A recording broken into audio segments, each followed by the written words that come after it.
सुखदेव जी कहते हैं राजन, मनु शतरूपा के द्वारा 3 बेटी यानी 3 कन्या पैदा हुई। इनके नाम हैं आकुति, देवहूति, प्रसूति। मनु महाराज के शतरूपा से 2 बेटा हुए। इनमें बड़े का नाम है प्रियव्रत और छोटे का नाम है उत्तानपाद। राजन परीक्षित, जब मनु महाराज की बेटी देवहूति विवाह के योग्य हो गई, परंतु उन्हें कहीं लड़का दिखाई नहीं दिया, तब मनु महाराज अपने पिता ब्रह्मा जी के पास पहुंचे और कहने लगे, पिताजी मेरी बेटी देवहूति शादी के योग्य हो चुकी हैं, कहीं लड़का बताओ। ब्रह्मा जी कहते हैं, मनु सरस्वती गंगा के किनारे पर करदम जी महाराज तपस्या कर रहे हैं। करदम ऋषि को तपस्या करते हुए आज 10,000 वर्ष पूर्ण हो चुकी हैं। तुम अपनी बेटी देवहूति को हाथ करदम जी के हाथ में प्रदान कर दो।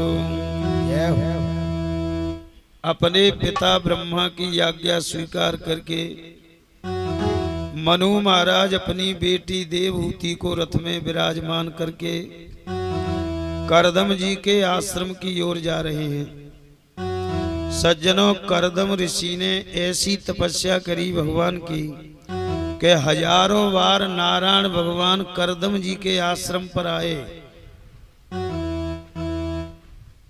और यों कह के चले गए कि करदम जी वरदान मांग लो, वरदान मांग लो, पर करदम जी ने कुछ नहीं मांगा। अब नारायण भगवान करदम जी महाराज के आश्रम पे प्रकट हो गए और कहने लगे, करदम जी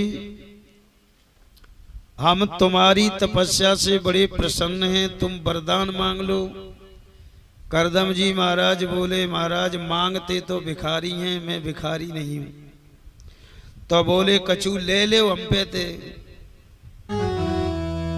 करदम जी महाराज कहते हैं, प्रभु लेने देने का काम तो व्यापारी लोग करते हैं, सेठ लोग करते हैं, हम न तो व्यापारी हैं न सेठ हैं। भगवान बोले, हजारों बार तुम्हारे पास आए, तुमने कुछ नहीं मांगा, परंतु करदम जी अब की बार तो हम दे करके जाएंगे। करदम जी बोले, महाराज अपनी इच्छा से जो तुम मुझे दोगे उसे मैं प्रसाद मान के स्वीकार कर लूंगा।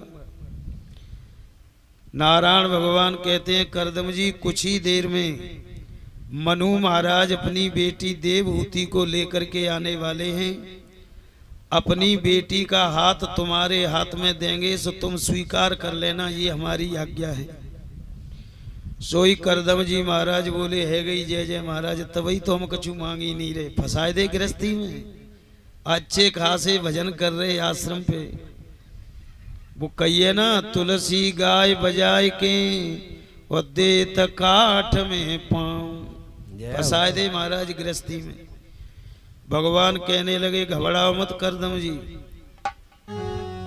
जब तुमको हमने गृहस्थी में फंसाया है तो चिंता मत करो। एक दिन हम तुम्हारे यहाँ कपिल देव भगवान करके अवतार धारण करेंगे, तुम्हारे बेटा बनेंगे। करदम जी प्रसन्न हो गए, वाह महाराज फिर तो आनंद हो जाएगा। वाग्रस्त से बड़ा कोई धर्म ही नहीं है, जिस गृहस्थी के घर में भगवान का अवतार हो जाए। इतना कहकर के भगवान अंतर ध्यान हो गए।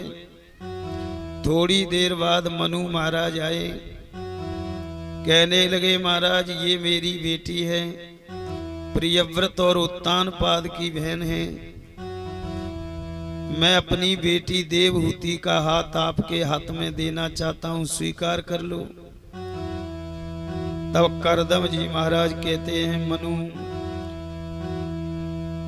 तुम्हारी जैसी कन्या जो सर्वगुण संपन्न है, सुंदर है, ऐसी कन्या के लिए कौन ग्रहण नहीं करेगा। करदम जी महाराज क्या कह रहे हैं मनु जी से, अरे जोष्टम बताद्याखिल सत्वरा से, जोष्टम बताद्याखिल सत्वरा से, सांसिध्यमाक्षिणे स्तव दर्शनम, यद्दर्शनम जन्म विरीयसन्, यद्दर्शनम जन्म विरीयसन्, रासा सतेयो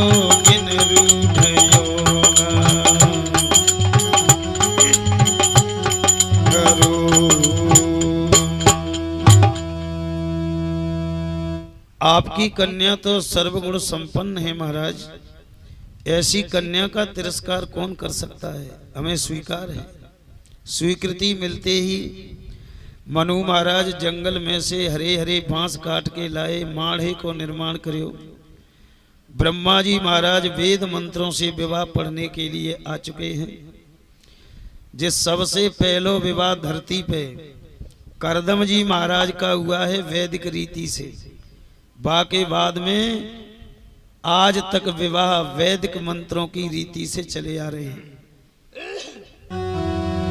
कन्या के पीले हाथ करके संकल्प करके कन्यादान किया। ब्रह्मा जी महाराज विवाह संस्कार करा के ब्रह्मपुरी को चले गए। भामर पड़ते ही करदम जी महाराज समाधि लगा के बैठ गए। मनु महाराज अपनी उज्जैन के लिए चले गए। अकेली विचारी देवहूति रह गई, परंतु देवहूति ऐसी पतिव्रता थी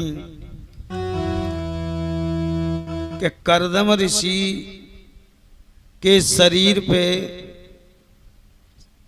स्वाफी गीली करके शरीर को पोंछती हैं और उनके कपड़े बदलती हैं। सुखदेव जी महाराज कहते हैं राजन 100 वर्ष के बाद समाधि खुली करदम ऋषि की, तब तक देवहूति वृद्ध हो गई। अपनी वृद्ध धर्म पत्नी को सामने देखा करदम जी ने, तो करदम जी महाराज कहते हैं धन्य देवी, तुम्हारी जैसी पतिव्रता मैंने आज तक दुनिया में नहीं देखी। हम तुम्हारी सेवा से बड़े प्रसन्न हैं, वरदान मांग लो, जो चाहो सो मांग लो। धन्य है। माता देवहूति कहती हैं स्वामी आप तो जानते ही हैं एक पतिव्रता स्त्री को क्या चाहिए। एक पतिव्रता स्त्री को 2 चीजें चाहिए मुख्यतया। पहली, उसके पति की लंबी उम्र हो। दूसरा, पति के शरीर में कोई रोग नहीं हो। जय हो। अब तो और भी ज्यादा प्रसन्न हो गए करदम जी कि ये तो हमारे लिए ही मांग लिए दोनों वरदान। तब करदम जी महाराज ने तपोबल के द्वारा सुंदर सरोवर का निर्माण किया और करदम ऋषि देवहूति का हाथ पकड़ के सरोवर के जल में गोता लगाया और गोता लगाते बाहर निकले तो करदम जी महाराज की 21 वर्ष की उम्र हो गई और देवहूति की उम्र 18 वर्ष की हो गई। दोनों का इतना सुंदर दिव्य रूप है जिनके शरीर की कांति से 10 दिशाएं दीप्यमान हो रही हैं। करदम जी महाराज ने तपोबल के द्वारा 100 कोस का लंबा चौड़ा विमान प्रकट कर दिया। विमान के अंदर सोने के महल हैं 10-10 मंजिल के, हीरा मोती के फर्श बिछे हुए हैं। सज्जनों बाग बगीचा विमान के अंदर हैं। नदी नाले तालाब पार्क वन सभी प्रकार की सुविधा उसमें उपलब्ध है। हाथी दांत के पलंग पड़े हुए हैं। 3000 दासियां देवहूति की सेवा के लिए योग बल से प्रकट हो चुकी हैं। सुखदेव जी कहते हैं, राजन, किसी तपोबली महात्मा के द्वारा ऐसे विमान की रचना की गई हो, वाको वर्णन साक्षात सरस्वती करे तो जिंदगी भर में भी नहीं कर पाएगी। शेष नाग जी 1000 फनों से वर्णन करें तो वो भी नहीं कर पाएंगे। सज्जनों, यह विमान में एक बड़ी विशेषता है कि ये करदम जी की इच्छा से आकाश में ही उड़ता रहता है। परंतु विद्वानों ने इस विमान का कुछ वर्णन किया है। क्या कह रहे हैं? ये विमान कैसा है कि कंचन के खिच खिच कोट बने चारों ओर। कंचन के खिच खिच कोट बने चारों ओर, और चांदनी के खम्मजा में रंगने के लागे मोर। कहीं कहीं दीवारन पे छपे पपैया मोर। सोगड़ दीवाल जामे मणिन के लागे मोर। बीच बीच छज्जन पे मोतिन की जड़ी, बरस तकने पे डमरुन की होते घोर। लगी है कनात जामे द्वारपाल साज रहे, टूल मख टूल के बिछैया जामे। कहूँ कहूँ बैठे विप्र वेद धुनि करे रहे। कंचन कलश सब द्वार द्वार भरे रहे, विमान की शोभा लखे देव सोच करे। फूलन की वाटिका चारों ओर बन, चंपा चमेली गेंदा डोरी रंग रहे। वृक्षन की लता सो तो चारों ओर बने रही, शीतल सुगंध मंद ठंडी ब्यार चले रही। ठंडी ब्यार ऐसा सुंदर विमान है। करदम देवहूति जब बैठे विमान में, 3000 दासियों ने करदम देवहूति को ओवटने से स्नान कराया, सुंदर रेशमी वस्त्र पहनाए। हाथी दांत के पलंग पर दोनों जब विराजमान हो गए, करदम जी महाराज ने इच्छा कर दी तो विमान आकाश में उड़ने लगा। सुखदेव जी महाराज कहते हैं, राजन, करदम जी महाराज और देवहूति को आकाश में विमान में घूमते घूमते 100 वर्ष बीत गए। 100 वर्ष के अंदर 9 कन्या पैदा हुई करदम जी महाराज की देवहूति से,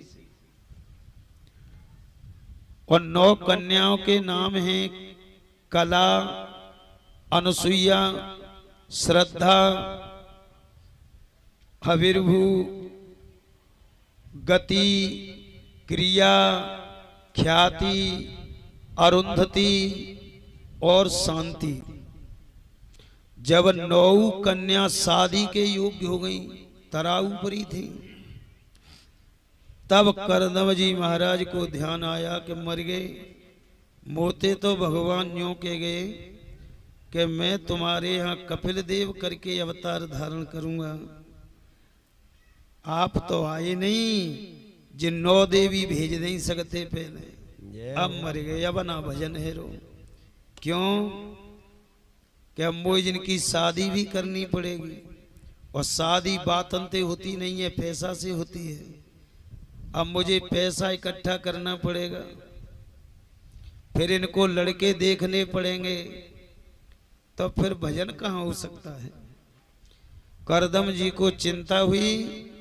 करदम जी ने विमान को आश्रम पे उतारा, 9 कन्या और देवहूति को स्वयं बाहर निकल के आ गए और सीधा हाथ यूं कर दिया करदम जी ने, 100 कोस का लंबा चौड़ा विमान तुरंत नष्ट हो गया। देवहूति बोली महाराज का करो तुमन, क्योंकि जो लोभी पुरुष होते हैं, लालची होते हैं, जो सुख सुविधा को ही सर्वोपरि समझते हैं, उनके आगे ते अगर सुख सुविधा कम हो जाए या नष्ट हो जाए तो उनको दुख होता है। देवहूति बोली ये क्या किया महाराज तुमने? तब महाराज कहते हैं करदम जी, देवहूति ने नारायण भगवान का भी भजन कर लो, जिसने इतना सुंदर शरीर दिया है। माता के गर्भ से जब जन्म हुआ, मुंह में दांत नहीं थे, तब उन्हीं नारायण भगवान ने माता के स्तनों में दूध भेजा था। अगर संसार की सुख सुविधा में ऐसा आराम करते करते प्राण निकल गए तो नरक स्थिति, नरक में चली जाओगी। जानती हो देवहूति, हमको तुमको विमान में रमण करते करते 100 वर्ष बीत चुके हैं, परंतु सज्जनों वे 100 वर्ष ऐसे मालूम पड़ रही थी जैसे अभी 1 महीना बीता है। क्योंकि सुख में 1 वर्ष बीत जाती है और आदमी को ये मालूम पड़ता है कि वही तो 4 महीना हुए हैं, परंतु जब शरीर पे कष्ट पड़ता है तो 1 रात काटना 1 वर्ष की बराबर मालूम पड़ता है। सुख में समय की मालूम नहीं पड़ी। करदम जी महाराज कहते हैं देवी, अब तो मुझे चिंता हो रही है कि बेटी 9 शादी के योग्य हो चुकी हैं, इनकी शादी की व्यवस्था करनी है, लड़के भी देखने हैं, परंतु सज्जनों भगवान के भक्त पे कोई संकट आता है तो भगवान उसके संकट को दूर करते हैं। ऐसी कृपा हुई नारायण भगवान की कि 9 ऋषि हैं, दशमस्तत्र नारद, 10वें ऋषि नारद जी हैं। अब नारद जी तो कब दूसरे लोक में चले गए घूमने के लिए। अब 9 ऋषियों को मालूम पड़ा कि 100 वर्ष के बाद करदम ऋषि पधारे हैं आश्रम पर, तो चलो दर्शन कर आवे। दर्शन करने को आश्रम की ओर आ रहे थे। करदम जी महाराज देवहूति से बोले कि देवहूति, जानती हो जो 9 ऋषि आ रहे हैं, इनको तुम जानती हो कि नहीं जानती महाराज? करदम जी बोले नहीं जानती हो तो लो हम बताते हैं। जिन 9 ऋषि इतने तपोबली हैं कि रिद्धि सिद्धि इनके आगे पीछे घूमती रहती हैं। देवहूति बोली बहुत अच्छी बात है महाराज। तब करदम जी महाराज कहते हैं कि बहुत अच्छी बात है तो देवी मेरी इच्छा ये हो रही है कि 9 ही तो ऋषि आ रहे हैं मेरे पास में और 9 ही मुंह पे कन्याएं, तुम आज्ञा दे दें तो 1-1 कन्या को हाथ 1-1 ऋषि को पकड़ाए दूं। जय हो। देवहूति बोली महाराज लड़का देखवे जाते तो कहा देखते कि जा पे माल पानी हथुए के नहीं। तब रिद्धि सिद्धि जिनके चारों तरफ नाच रही हैं तो माल धन की तो कोई कमी है नहीं, और महाराज देखने में भी बड़े सुंदर लग रहे हैं। महाराज मेरी बिल्कुल इच्छा हुई है जो आपकी है। तब तक 9 ऋषि आ गए। 9 ऋषियों ने करदम ऋषि के पैर छुए। करदम जी महाराज बोले कहो महात्माओं कैसे आए? बोले महाराज 100 वर्ष के बाद तुम लौटे हैं आश्रम में, हमने सूचना सुनी तो हम तुम्हारे दर्शन करने चले आए। करदम जी कहते हैं हमारे दर्शन हो गए कि हो गए? तो करदम जी बोले तो ले दक्षिणा और ले जाओ दर्शनन की। सो एक एक कन्या को हाथ एक एक ऋषि के हाथ में दे दिया। तो सुखदेव जी महाराज कहते हैं कि राजन, कला नाम की जो कन्या थी वो तो मरीचि ऋषि को दे दी। अनुसुईया नाम की जो कन्या थी वो अत्रि ऋषि को दे दी। श्रद्धा नाम की कन्या अंगिरा ऋषि को, हविर्भु नाम की कन्या पुलस्त ऋषि को, गति नाम की कन्या पुलय ऋषि को, क्रिया नाम की कन्या क्रतु ऋषि को, ख्याति नाम की कन्या रघु ऋषि को, और अरुंधति नाम की कन्या वशिष्ठ ऋषि को, और नौई जो कन्या थी शांति, शांति नाम की कन्या का हाथ अथर्वा ऋषि के हाथ में दे दिया। अपनी अपनी पत्नियों को लेके 9 ऋषि अपने अपने आश्रमों में चले गए। करदम जी महाराज कहते हैं देवहूति तुम या आश्रम में बैठ के तपस्या करो, हम गंगा किनारे तपस्या करने चले जाएंगे। सोई देवहूति की आंखों में आंसू आ गए और देवहूति कहने लगी महाराज वह तो आप ठीक कह रहे हैं, परंतु महाराज मेरे 9 कन्या पैदा हुई, 9 बेचारी अपने अपने घर चली गईं। एक मेरे बेटा और होता तो बुढ़ापे में मेरी सेवा को सहारा बन जाता। करदम जी महाराज कहने लगे देवहूति मुझे मालूम नहीं था कि तुम इतने बड़े अज्ञान में पड़ी हुई हो। अभी तो तुम मोड़ी मोड़न को रो रही हैं, अभी तुम बेटा को रो रही हो, और जब बेटा हो जाएगा नहीं 22 दिनाते चिंता लग जाएगी कि हे भगवान मेरा बेटा बड़ो है जाए ताते मैं ब्याह करूँ जागो जल्दी। शादी भी हो गई, 22 दिना चिंता लग जाएगी। हे भगवान एक नाती को मोह दिखाई दे मोए, नाती भी हो गया। अब चिंता लग जाएगी 22 दिनाते के हे भगवान जे नाती मेरे ही आगे बड़ो है जाए तो जाको ब्याह तो देख जाऊं। नाती बड़ा हो गया, शादी भी हो गई, 22 दिनाते चिंता लग गई। हे भगवान तैने मेरी सब सग बात सुनी है और सग इच्छा पूरी करी है, अब एक इच्छा पूरी और कर दे। अरे नेक मोए पंती को मोह दिखाई दे ताते मोए सरग नसेनी तो चढ़ाई देगो। नाती पंती बहू बेटन की चिंता करते करते प्राण निकल जाते हैं, और सज्जनों ताकि चिंता करोगे जिंदगी भर उसी में जन्म हो जाता है। सो कहू भरे पूरे कुल खानदान में जन्म होता है, तामे नाती पंती बेटा सब मिलेंगे वहां। जो नर माया ही माया पुकारत पत्ते नर होत भुजंग स्वरूपा। जिन माया की चिंता लगी है अब तो 2 लाख है जाए, अब तो एक प्लॉट धौलपुर में और है जाए, 2 बाड़ी में और है जाए। धन की चिंता करते करते प्राण निकलते हैं तो वो भुजंगी बनता है सर्प। खेत ले डारे ज्यादा मरते समय खेत में मन चलेगो तो खेत में बामू मिलेगो भाई, बाई में सर्प बन के रहेगा।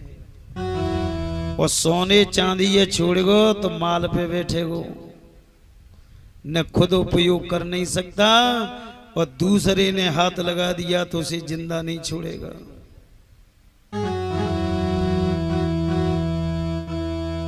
जो नर काहू सो क्रोध करत हैं और ते नर होते क्रोध के रूपा। और जो नर नारी की ओर निहारत, जो नर नारी की ओर निहारत, और तेई नर होते हैं नारी के रूपा। जो नर ब्रह्म की ओर निहारत, और तेई नर होते हैं ब्रह्म स्वरूपा। तेई नर होते हैं ब्रह्म स्वरूपा। स्त्री की ओर चिंतन करेगा तो स्त्री बनेगा अगले जन्म में। सज्जनों,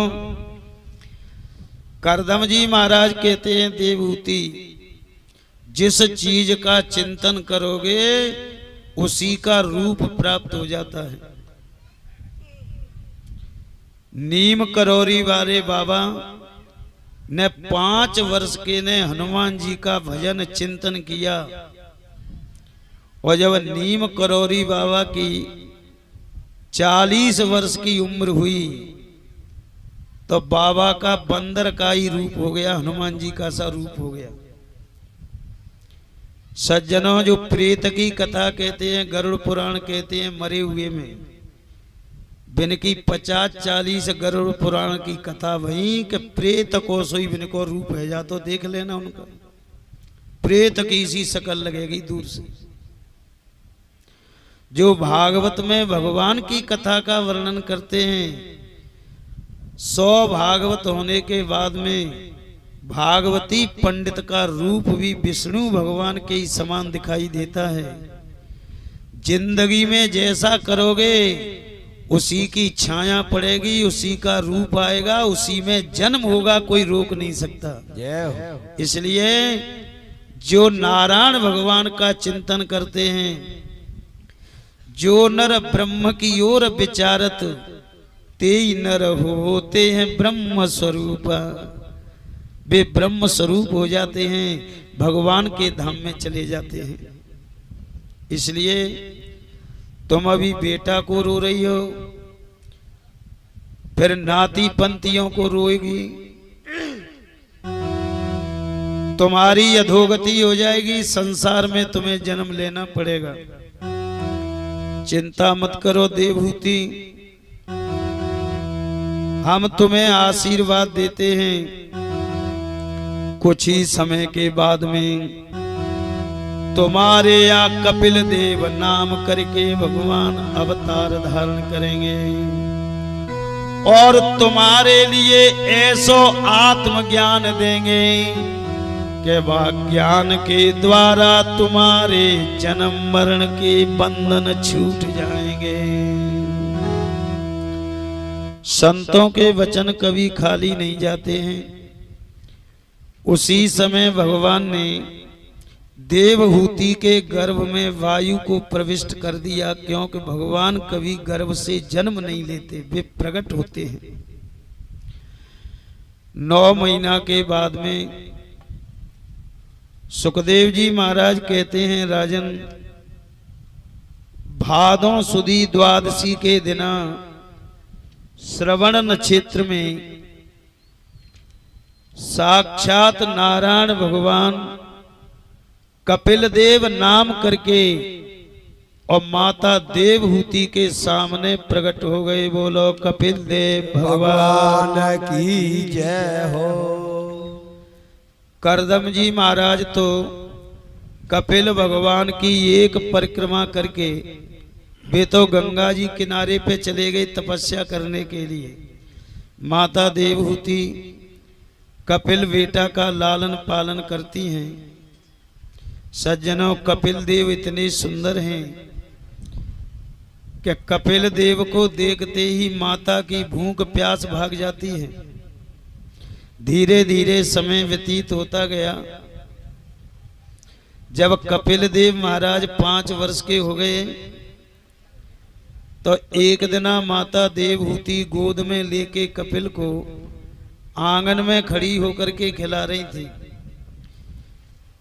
तो माता के आंखों में प्रेम के आंसू भर आए और माता एक हाथ से बेटा के सिर पे हाथ फेर के बोली, आहा मेरो बेटा कपिल कितना सुंदर है। एक दिन मेरो बेटा बड़ो होगो, मैं अपने कपिल बेटा की शादी करूंगी और ऐसी यही सुंदर बहू लाऊंगी, फिर बहू और बेटा दोनों मेरे चरणों की सेवा करो करेंगे।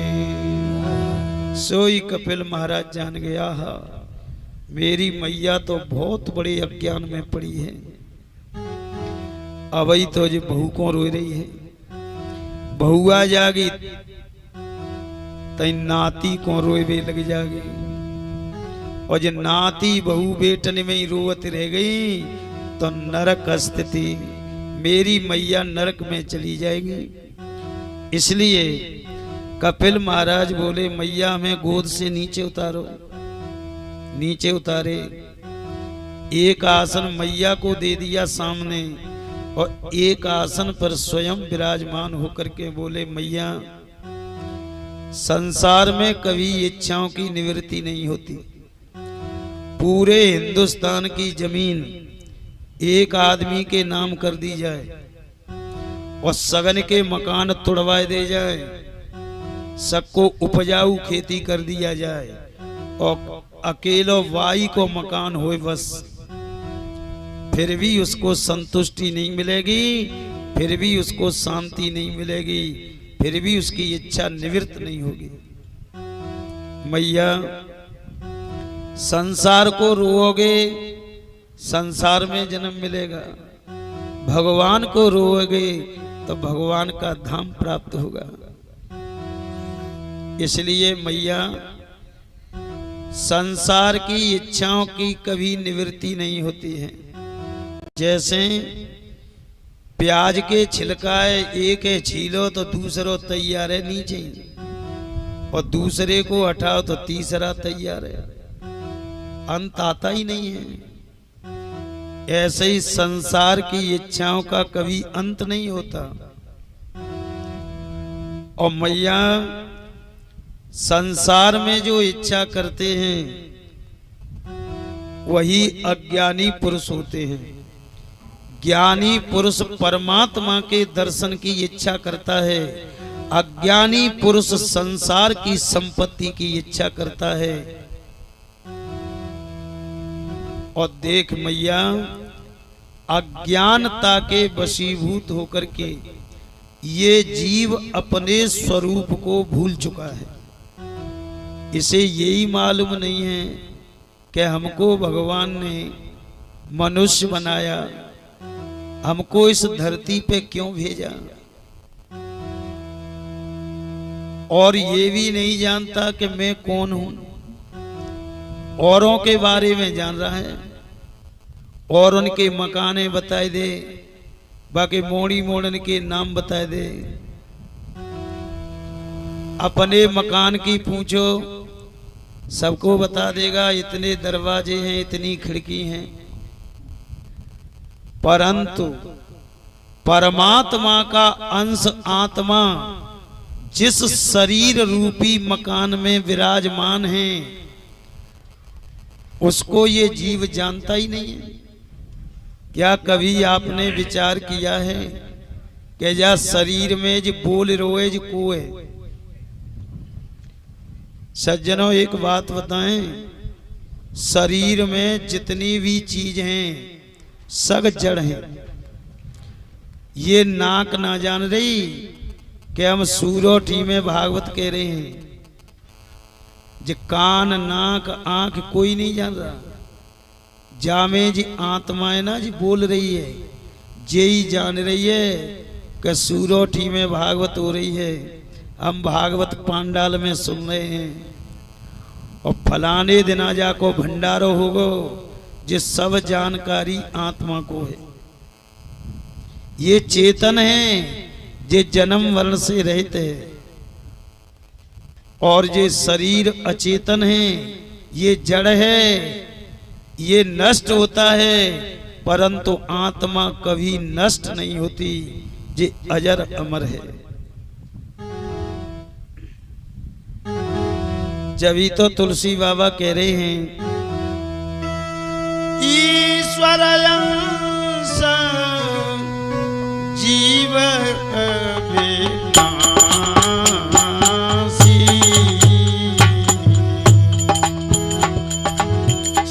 चेतन अमल सहज सुरासी।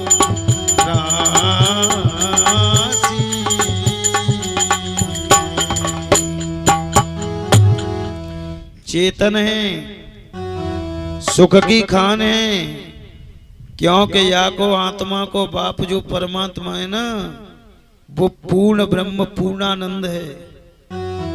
इसलिए वाई को जो बेटा है आत्मा, इसलिए जो पूर्णानंद है।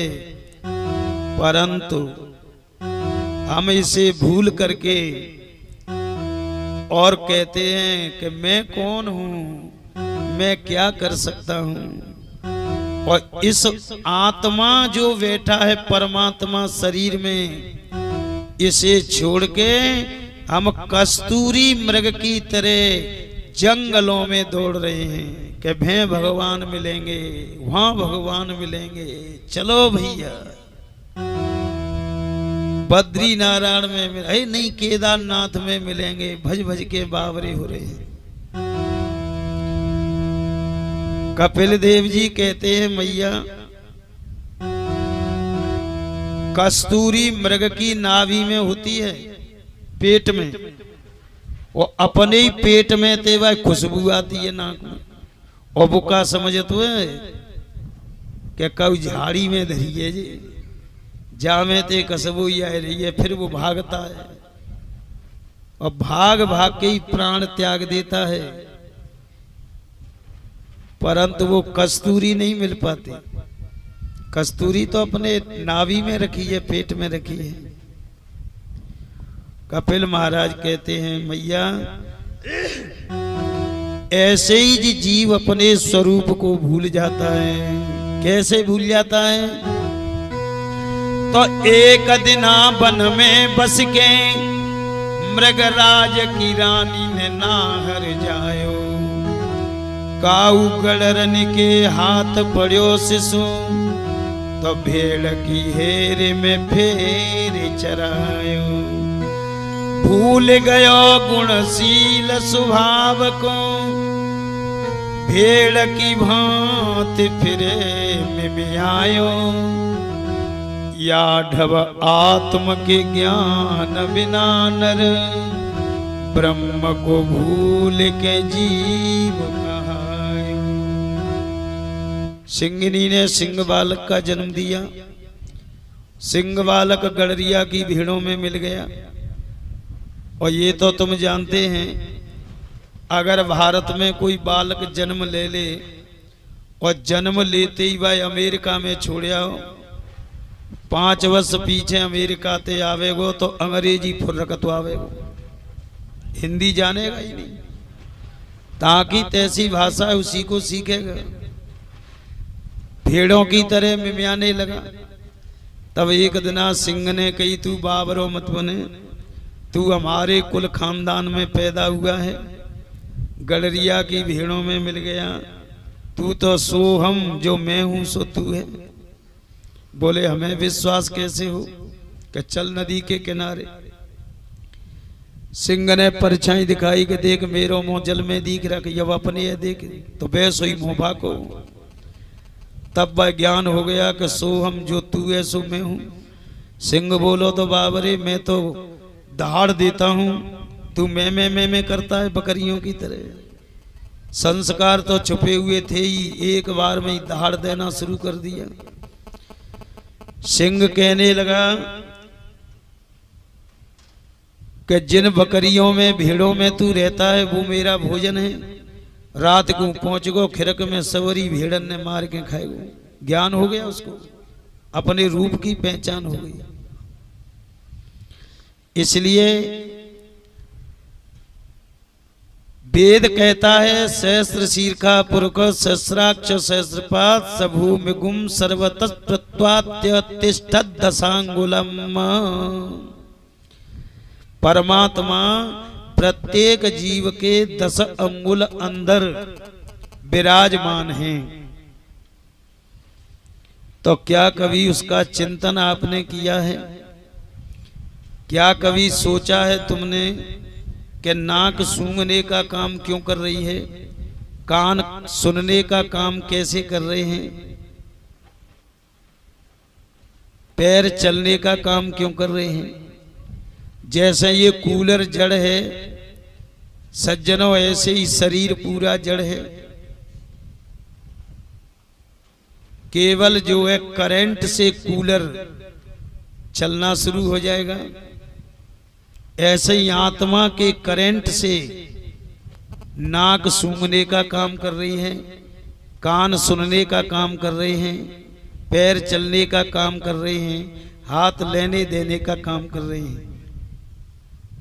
जब मकान में बिजली का करंट आ जाए, पंखा घूमने का काम करता है, कूलर ठंडी हवा देने लग जाता है, फ्रीज बर्फ जमाने लग जाती है, समरसेबिल पानी छोड़ना शुरू कर देती है।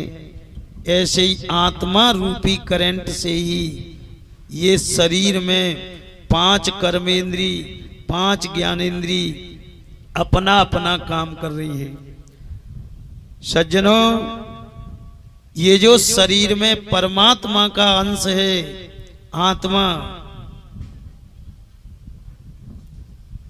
इसके विद्वानों ने कई नाम रखे हैं।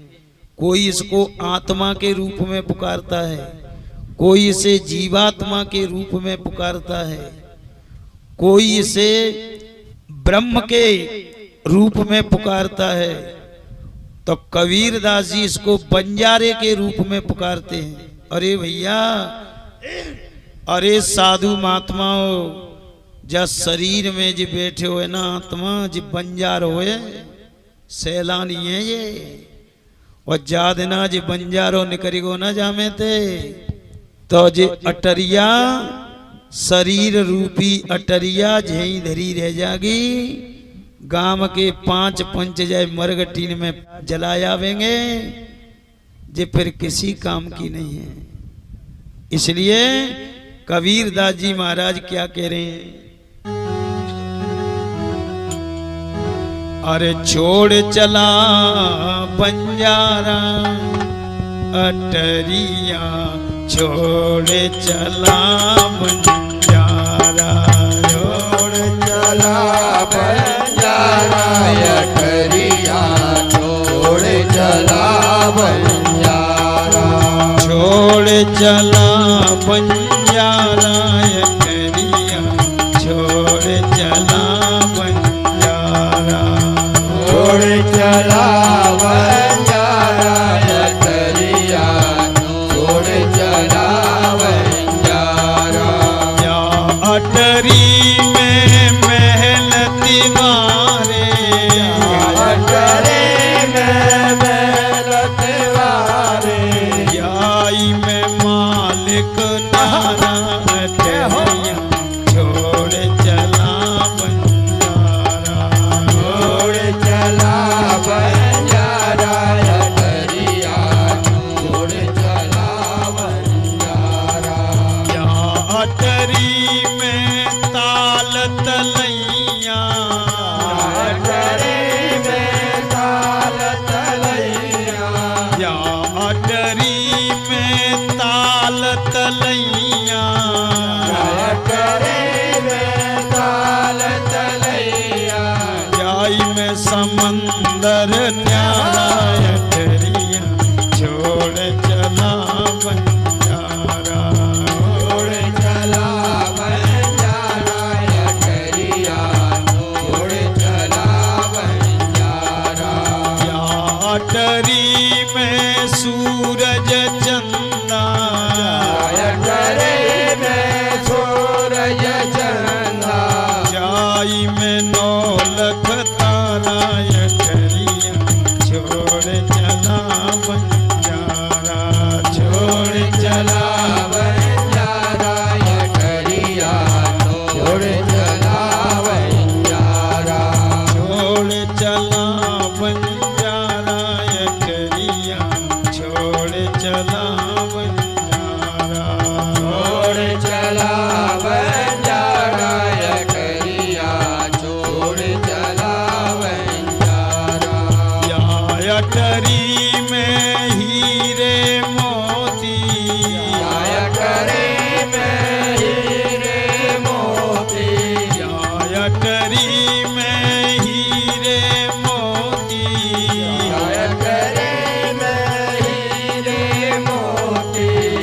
आई में परख निहाराय ठहरिया छोड़ चला बंजारा। छोड़ चला बंजारा यठरिया छोड़ चला बंजारा। छोड़ चला बंजारा यठरिया छोड़ चला बंजारा।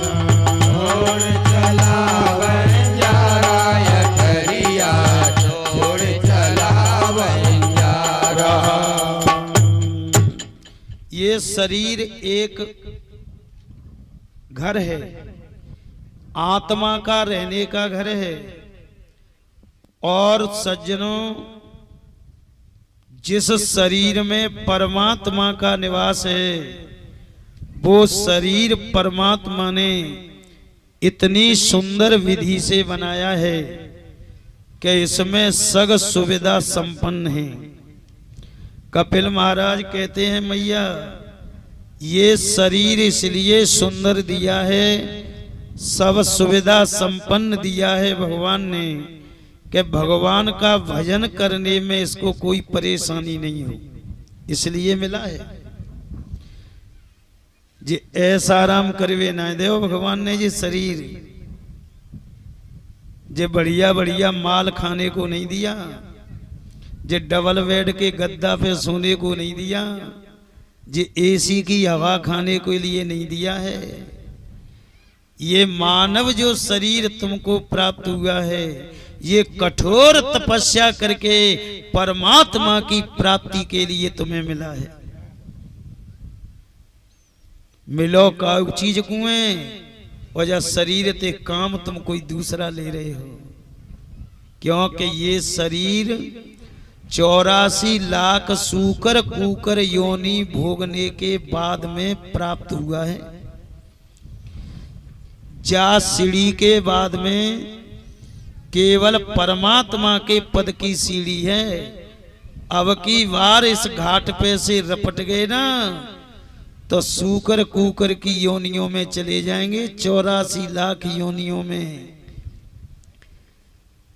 करोड़ों वर्षों तक ये जीव सूकर कूकर की योनि में पड़ा रहता है। तब कभी भगवान कृपा करते हैं कि चलो अब की बार इसको मनुष्य बना दो।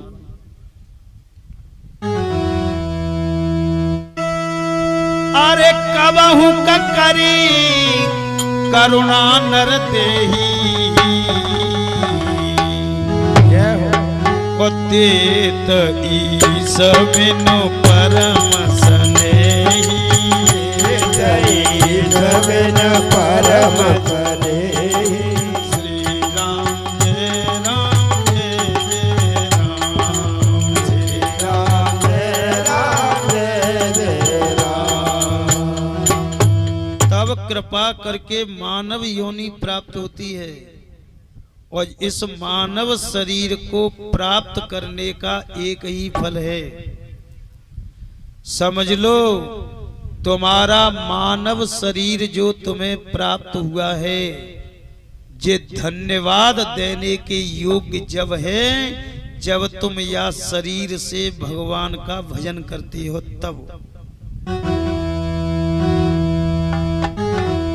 तभी तो तुलसी बाबा कह रहे हैं, अरे देह धरे को ये फल भाई, भजिए राम सब काम बिहाई। भजिए राम सब काम बिहाई।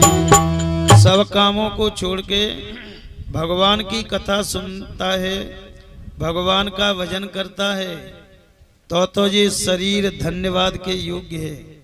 नहीं यो समझ लियो फिर पशु से भी गया बीता है, फिर पशु अच्छा है तुमसे। मनुष्य को छोड़ के सबरी योनियां भोग योनि है, पूर्व जन्म के कर्म का फल भोगती हैं। और मनुष्य योनि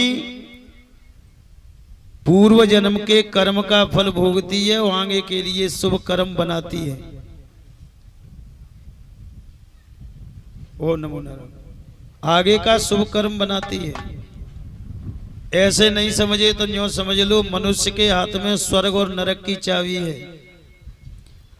अगर तुम चाहो तो स्वर्ग का दरवाजा खोल सकते हो, और अगर तुम चाहें तो नरक का दरवाजा खोल सकते हो।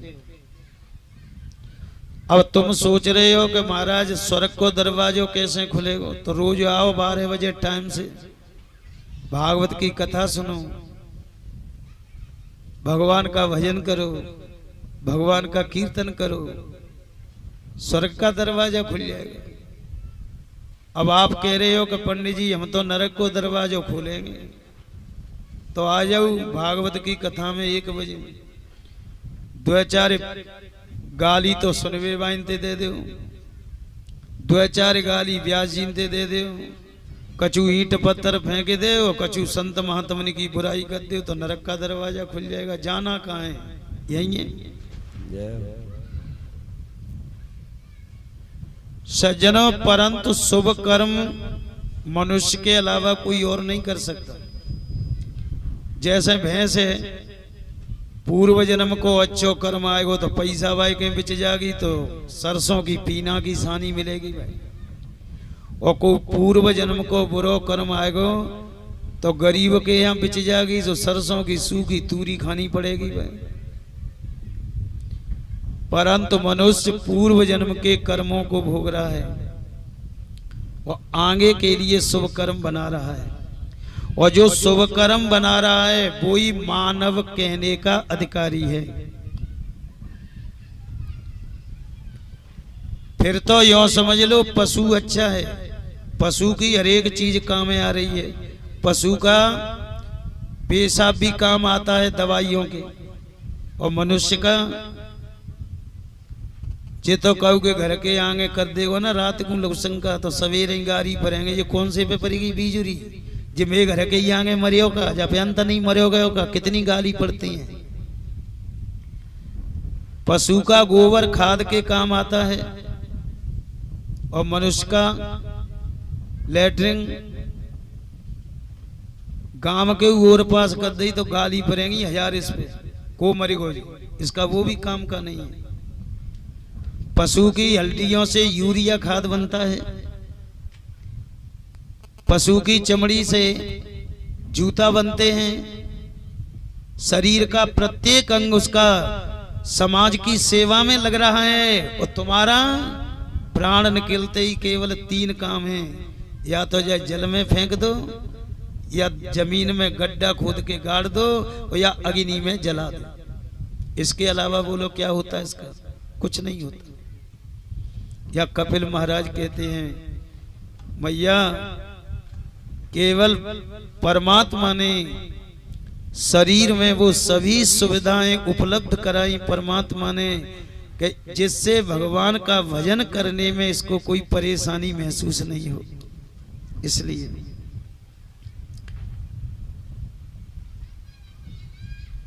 क्योंकि या शरीर में इतनी सुविधाएं।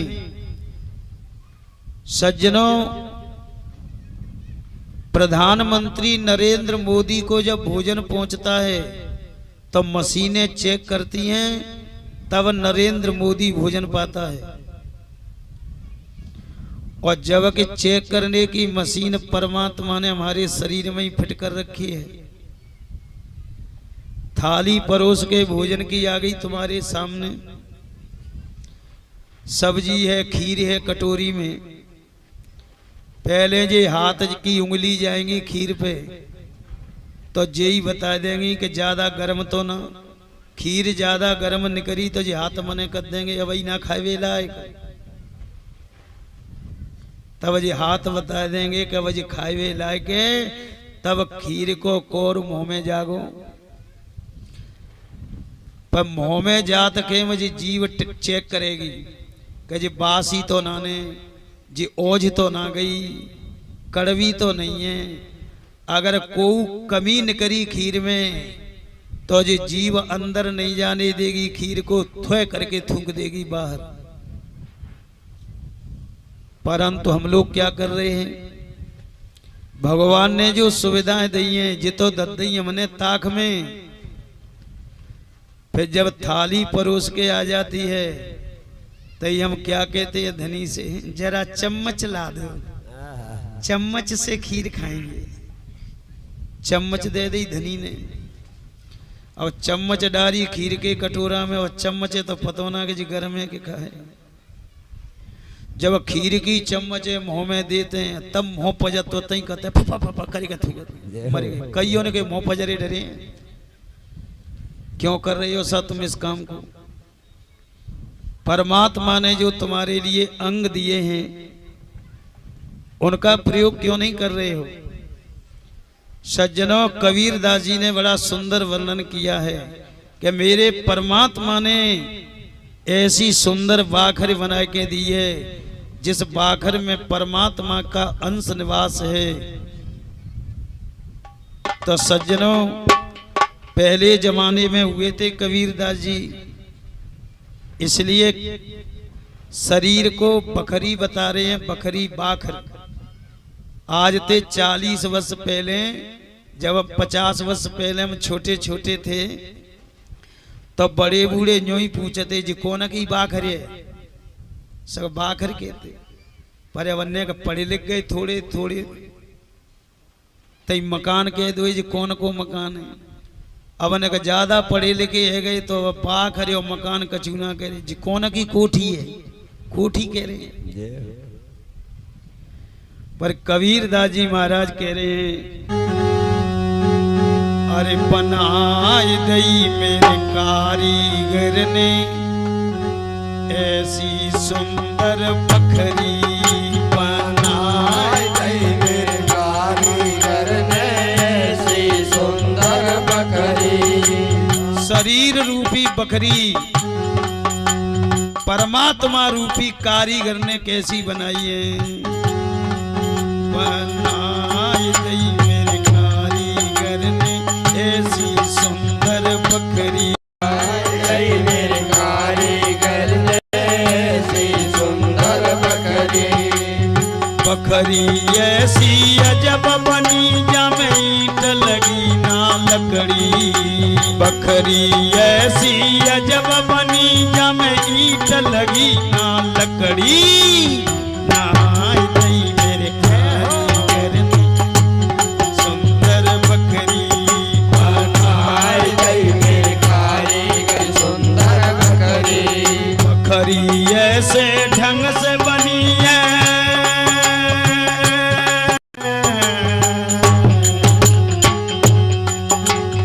बकरी ऐसे ढंग से बनी है ना चौड़ी ना सकरी। बनाई दई मेरे कारीगर ने ऐसी सुंदर बकरी, बनाई दई मेरे कारीगर ने ऐसी सुंदर बकरी, बनाई दई मेरे कारीगर ने ऐसी सुंदर बकरी। 5 कोठरिया 10 दरवाजे,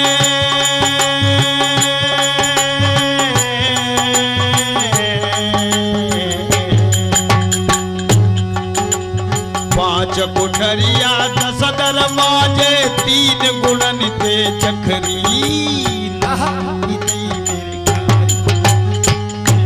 सुंदर बकरी, बनाई दई मेरे कारीगर ने ऐसी सुंदर बकरी, बनाई दई मेरे कारीगर ने ऐसी सुंदर बकरी, बनाई दई मेरे कारीगर ने ऐसी सुंदर बकरी, बनाई दई मेरे कारीगर ने ऐसी सुंदर बकरी।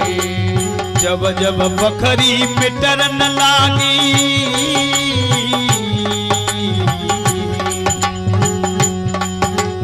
जब जब बकरी मिटर न लागी, गाम कुटम को अखरी। मेरे कारीगर ने ऐसी सुंदर बकरी, बनाई दई मेरे कारीगर ने ऐसी सुंदर बकरी, बनाई दई मेरे कारीगर ने ऐसी सुंदर बकरी। कहत कबीर सुनो भाई साधु छोड़ो माया मकरी, कहत कबीर सुनो भाई साधो छोड़ो माया मकरी।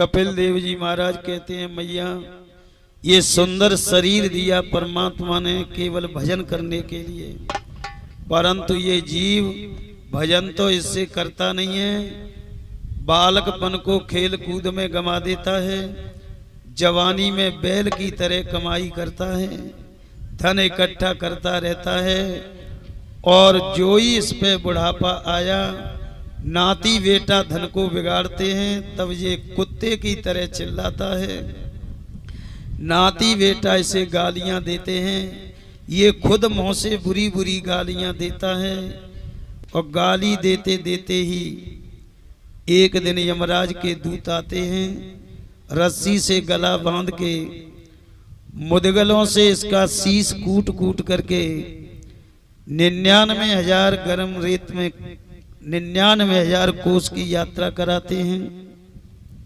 और तेज गर्मी से इसे जब प्यास लगती है पानी मांगता है यमदूतों से, अरे भैया मैं पानी पिला दो। यमराज के दूत कहते हैं तेने पानी पियायो का अपने घर का हुए प्यासे है? कि नहीं भैया।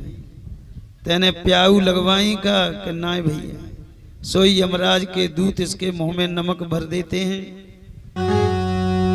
आहसो स्मृति जायत, बार बार चिल्लाता है, रोता है, अरे मैं मारा गया। तब यमराज के दूतों से कहता है भैया अब की बार मुझे छोड़ दो, खूब प्याऊ लगवावेंगो, प्यासे है पानी पिलाऊंगा। तब यमराज के दूत कहते हैं पहले करे आयो ताए तो भोग ले, आगे की ठेकेदारी बाद में लियो। यमराज के दूत इसे नरक में डाल देते हैं। नरक में नाना प्रकार की यातना भोगता है, और जब तक भोगता है तब तक ये अपने किए हुए पाप कर्मों के फल को नहीं भोग लेता। सज्जनों जैसे सुनार तब तक सोने का पीछा नहीं छोड़ता, तब तक सोना शुद्ध नहीं हो जाता। बार बार अग्नि में लगाता है, बार बार हथौड़ी से ठोकता है, तब ये शुद्ध हो जाता है। तब यमराज इस जीव को मृत्यु लोक में भेज देते हैं। सज्जनों मृत्यु लोक में जीव का आने का मार्ग कौन सा है? कपिल देव जी महाराज अपनी माता देवहूति के लिए मार्ग बता रहे हैं। क्या कह रहे हैं कि कर्मणा देवनेत्रेण जंतुर्देहोपपत्तये स्त्रिया प्रविष्टम उदरम पुंसो रे तकणाश्रय। कपिल महाराज कहते हैं मैया जब माताएं मासिक धर्म से निवृत्त होती हैं तब पति के साथ सहवास करती हैं। पति का शुक्राणु गर्भाशय में प्रविष्ट होता है, तब एक रात के अंदर माता की रज और पति का शुक्राणु मिश्रित होकर के तैयार हो जाता है। 5 दिन 5 रात बीत जाती हैं, तब ये गर्भ में बबूला का रूप धारण कर लेता है। तो दशाहे न तो कर कंधु पेश्यंडम वातता परम।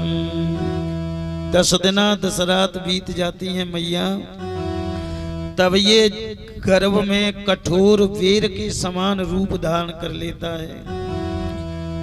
1 महीने का गर्भ में होते ही सिर बन के तैयार हो जाता है, और दूसरे महीना में हाथ पैर बन के तैयार हो जाते हैं, और दूसरे महीना में ही इसके लिंग भेद हो जाता है कि जी लड़की है कि लड़का है। बताइए कितना बड़ा विज्ञान था। आज डॉक्टर मशीनते जांच करके बता रहे हैं कि भैया 2 महीने पे बन जाता है लड़की है कि लड़का है। करोड़ों वर्ष पहले कपिल देव महाराज जब मशीनें नहीं थी चेक करने की, अपने योग बल से देख करके ही बता दिया कि 2 महीने पे ही लिंग भेद हो जाता है कि ये लड़की है कि लड़का है।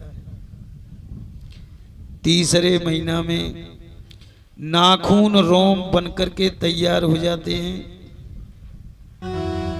और चौथे महीना में 7 धातुएं बनकर के तैयार हो जाती हैं।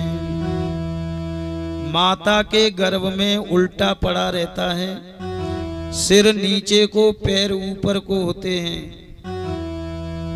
सडभिर जरायुणा वीता कोक्षौ भ्राम्यति दक्षिणे।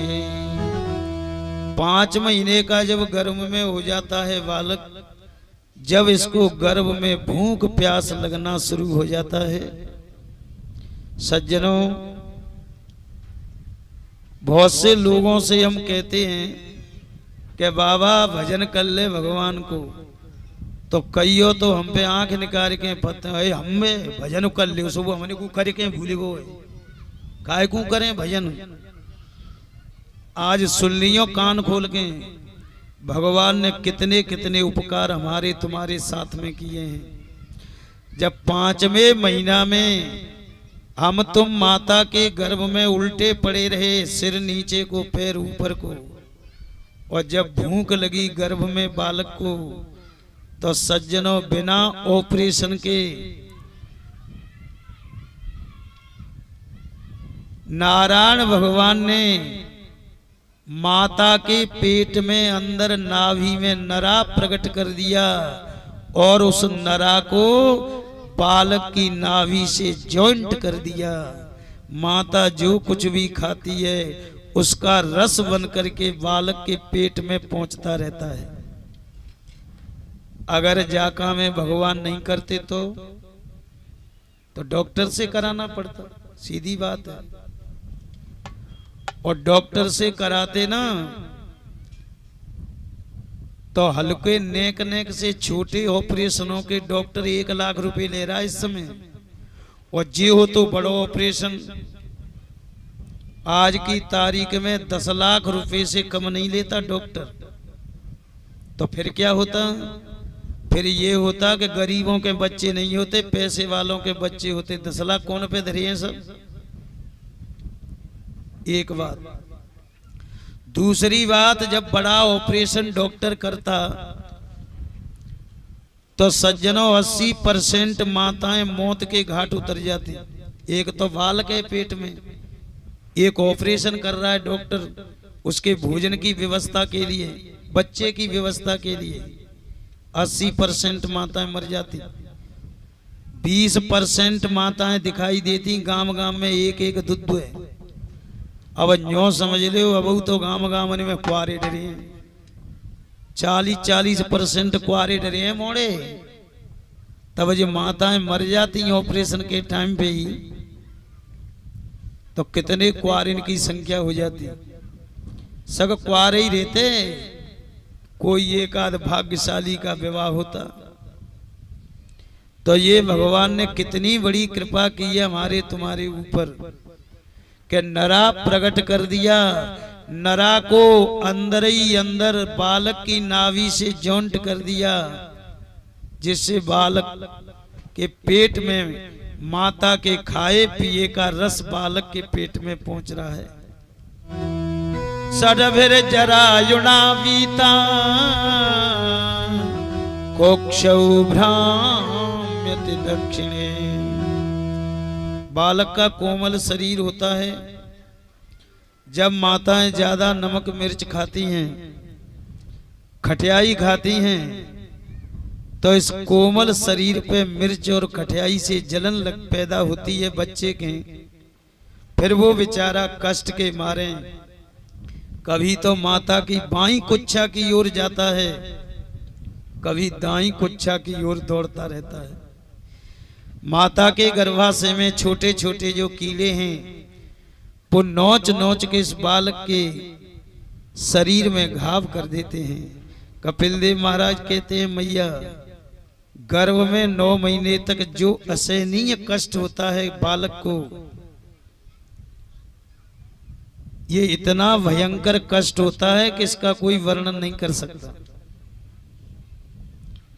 7वां महीना लग गया, ज्ञान की नाड़ी प्रकट हो जाती है शरीर में। फिर सज्जनों इस बालक को 100 जन्म की याद आ जाती है, कौन से जन्म में मैंने कौन सा पाप किया था। 8वें महीना में अपने किए हुए पापों का स्मरण करते हुए मन में सोचता है कि अब मैं कभी इस नरक कुंड से निकलने वाला नहीं हूं, क्योंकि मेरे पापों की गिनती नहीं है। आहा, मैंने कितने पाप करे हैं। तब 8वें महीना में हाथ जोड़ करके और नारायण भगवान की स्तुति करता है और नारायण भगवान से वायदा करता है। क्या कहता है कि तस्योपसन्न मवितुं जगदिच्छयाचो नाना तनुर्भुवि जलचरणारविन्दम् सोहं व्रजामि शरणं यकुतो भयं मे एने दृशि गति सदर्श्य सतोनुरूपा। कहता है भगवान, अब की बार मुझे नरक कुंड से बाहर कर दो, श्वास श्वास में तुम्हारो ही भजन करेंगे, एक सोमोती माव से खाली नहीं जान देंगो, हर एक सोमोती को गंगा नहाए भेजांगो। महाराज पेटते पैसा बचावेंगो, तुम्हारी भागवत कथा करावेंगो, ये वायदा करता है। कहता है अब के इतने पुण्य कमा के लाऊंगा कि फिर मुझे इस माता के नरक कुंड में नहीं आना पड़ेगा। तब कहता है प्रभु, हमसे बहुत बड़ी गलती हो गई। क्या कह रहा है?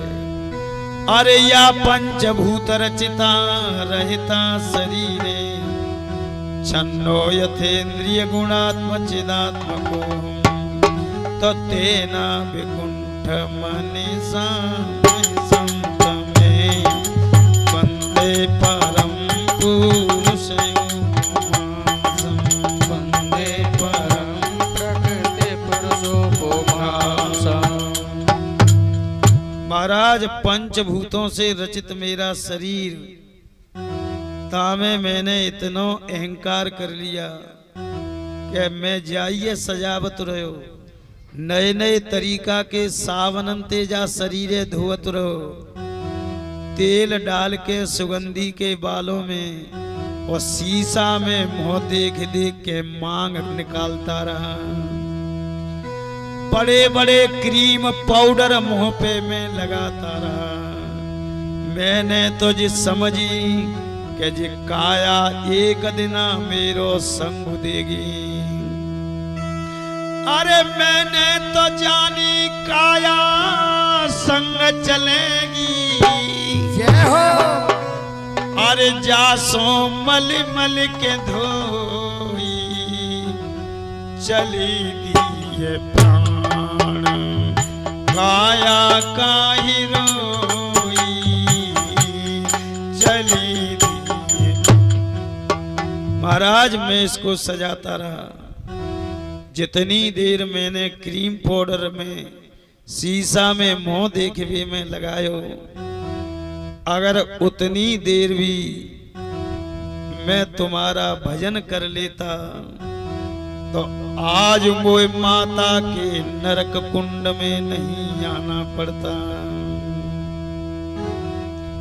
सज्जनों, पूरे 8 महीना भगवान की स्तुति करता है। तब भगवान कहते हैं, चलो अब की बार इसको और बाहर निकाल के देखो, जाने बड़े बड़े वायदा करे। भगवान प्रसूतिका नाम की वायु माता के गर्भ में भेजते हैं। सज्जनों, या वायु में इतनी ताकत है कि इस गर्भस्थ बालक को बाहर निकालती है। आधी गर्दन माता के गर्भाशय से बाहर, आधी गर्भाशय के अंदर रह जाती है, तो क्षण भर को इसकी सांस रुक जाती है और सज्जनों, उसी समय ये भूल जाता है कि मैंने कौन कौन से वायदा करे भगवान से। नेकाद कछु याद रह जाते हैं, भाई मैया को मुंह देख तक भूल जाता है। कछु थोड़ी बहुत और याद रह जाती है, भाई मैया के स्तनों का दूध पीते ही भूल जाता है। 2-4% संस्कार उस ज्ञान के इसके अंदर रह जाते हैं। तो मैया जब बालक को खिलावे तो लाला के सामने राम नाम को कीर्तन करे तो भी संस्कार रुके रहे। बालक रोए, मैया लाला गोद में खिलावे तो मैया को कहना चाहिए बेटा सीताराम राधे श्याम सीताराम, तो वो ज्ञान रुको रहे उसके। अब कोई मैया नहीं कहती। जब बालक रोवे लग जाता है ना तो मैया क्या कहती हैं? 2 बारी जय हो। जे 2 बारी जाने कहाँ की बीमारी है। जब 2 बारी में जीव हलाई रही हो तैसो न्यों ही कह देवे करो राधे राधे सीताराम, तो वो ज्ञान रुका रहे बच्चे के अंदर। फिर नेक समझदार हो गया तो प्रथम गुरु मैया है बच्चे का। तो मैया को कहना चाहिए बेटा भगवान का भजन ही सार है, संसार में कुछ नहीं है। अगर ऐसी बातें करे तो बालक को ज्ञान बढ़ जाए। पर कोई मैया ये बात अपने बेटा से नहीं करती। मैया तो न्यों कहते हैं ज्यादातर, बेटा जब ताऊ ते मत बोलियो, बड़ो बदमाश है जी, मुझे रोज लड़तो है। और जिते हो चाचा है ना, जाते तो बिल्कुल दूर रही हो, ये मुझसे लड़ता है। भर दिया जहर द्रोह का। जब बालक थोड़ो बड़ो भयो सो चाचा ताऊ बुलाए रे, बेटा तू हमारे अंश वंश को है, बेटा का पढ़ाए दो तेरी मैया ने। हम तेरी मैया से आज तक नहीं लड़े, तेरी मैया हमसे लड़ती है।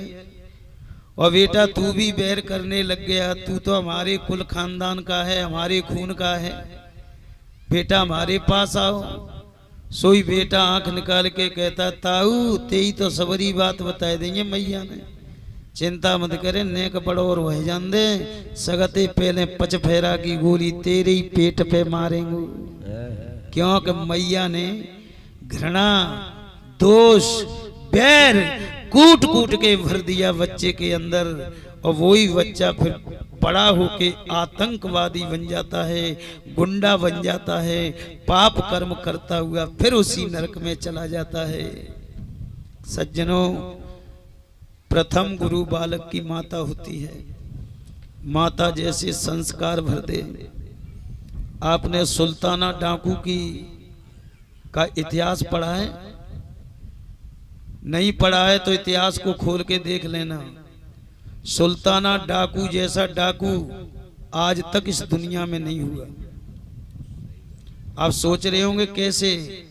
ऐसे सुल्ताना डाकू को फांसी की सजा मिल गई। इतना बड़ा डाकू था, चोर था। एक बार उसको सजा मिली 10 वर्ष की, सजा से मुक्त हो गया तो दोबारा के केस में उसको फांसी मिल गई। जज साहब ने कहा था सुल्ताना डाकू से कि सुल्ताना तुम्हें फांसी चढ़ने वाली है, तुम्हारा आखिरी समय आ गया, बोलो तुम क्या खाना चाहते हो, किससे मिलना चाहते हो, तुम्हारी अंतिम इच्छा हम पूर्ण करेंगे।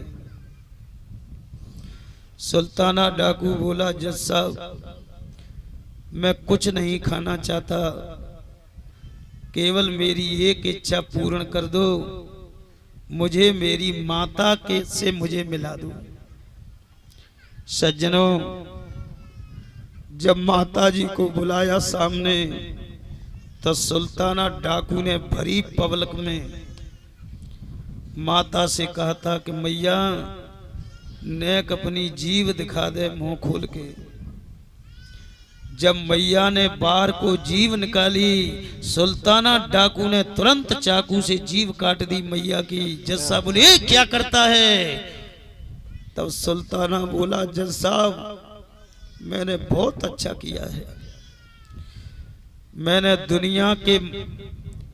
दुनिया भर की माताओं को मैंने ज्ञान दे दिया कि ऐसी मेरी माता की जीव है, जैसी मेरी माता है ऐसी माता मत बन जाना।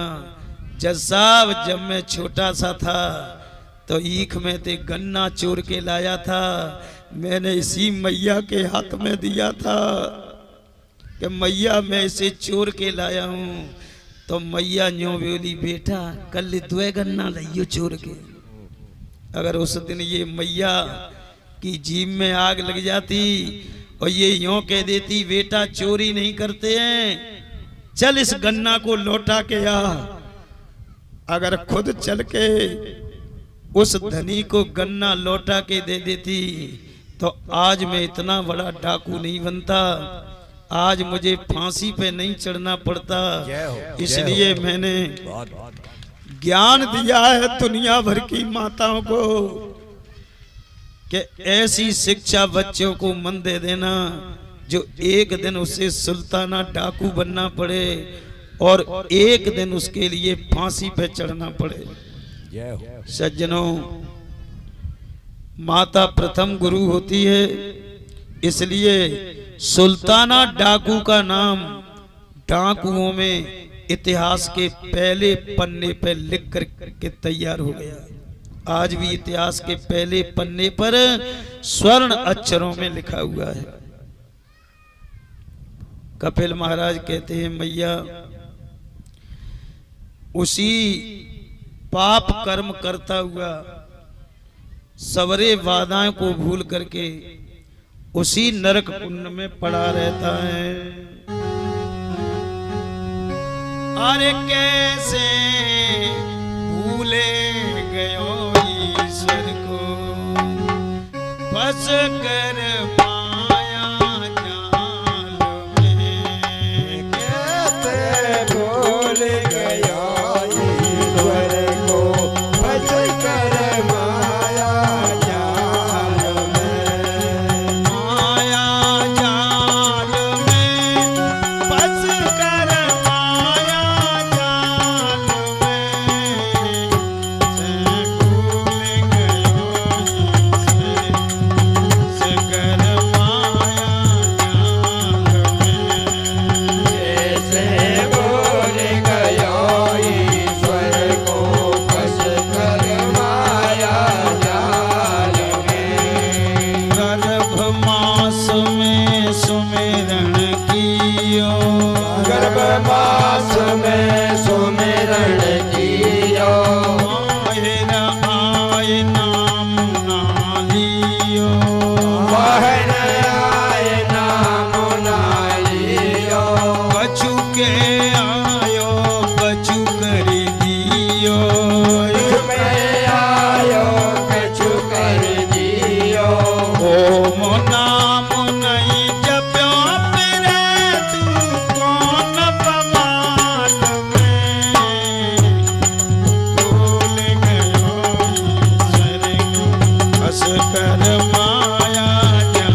आई ले जाए गो बांध कठरिया नाय ले जाए गो बांध कटरिया नाय ले जाए गो अब सोचे से काहे जाए गो अब सोचे से काहे जाए गो बनवारियों कहे काल के फंस गया काल में भूल गयो कर माया जात में कैसे भूल गया ईश्वर को बस कर माया जाल में ऐसे भूल गयो ईश्वर को बस कर माया जाल में कैसे भूल गया ईश्वर को बस कर माया जाल में। बोलिए कपिल भगवान की जय हो। सुखदेव जी महाराज कहते हैं राजन, कपिल देव महाराज ने इतना सुंदर ज्ञान दिया, इस ज्ञान के प्रभाव से माता देवहूति ने कपिल देव के सामने ही 4 श्लोकों में भगवान की स्तुति करी और माता देवहूति ने अपने शरीर को गंगा जल बना दिया। पास में बह रही सरस्वती गंगा में जाकर के जल मिल गया। इतनी सुंदर परम पवित्र मुक्ति हुई माता देवहूति की। देवता भी इनके ऊपर पुष्पों की वर्षा करने लगे, देवतागण भी सराहना करने लगे। कपिल देव जी की कथा के साथ ही भागवत में तृतीय स्कंद पूर्ण हो गया। चतुर्थ स्कंद प्रारंभ होते ही सुखदेव जी महाराज कहते हैं राजन परीक्षित, मनोस्तु शतरूपायां तिस्र कन्यास्य जज्जिरे आकूतिर्देवहूतिस्य प्रसूति।